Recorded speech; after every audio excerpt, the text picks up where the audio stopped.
जमशेदपुर के परिसदन में कोल्हान छात्र संघर्ष मोर्चा व आदिवासी छात्र एकता के बैनर तले सभी छात्र संगठनों ने एक प्रेस वार्ता आयोजित की। इसमें बताया गया कि पूर्व में कोऑपरेटिव कॉलेज के प्राचार्य के खिलाफ विश्वविद्यालय से लेकर के राजभवन तक शिकायत की गई थी, जिसके फल स्वरूप राजभवन से जांच समिति भी बनी एवं विश्वविद्यालय को इस पर कार्यवाही करने का आदेश भी मिला।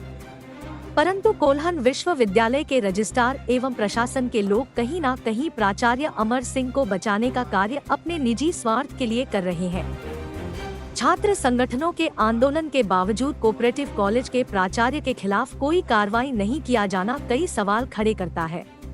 छात्र नेताओं ने बताया कि गुरुवार को कॉलेज में नैक की टीम आ रही है। उनका छात्र संगठन स्वागत सा सम्मान करते हुए प्राचार्य के क्रियाकलापों से अवगत कराएगा और पूरे मामले को उनके समक्ष रखेगा।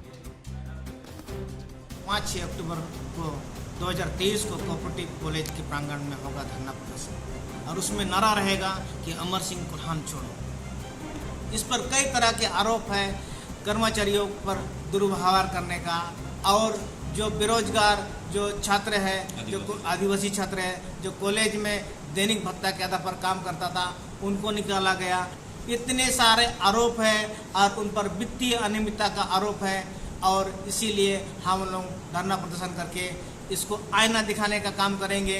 अगर धरना प्रदर्शन के माध्यम से काम नहीं बनेगा, इसको नहीं हटाया जाता है, तो हम लोग कोल्हान के सभी कॉलेजों का बंद का घोषणा करेंगे हम लोग, और नारा लगेगा कि अमर सिंह कोल्हान छोड़ो, कोल्हान छोड़ो, कोल्हान छोड़ो।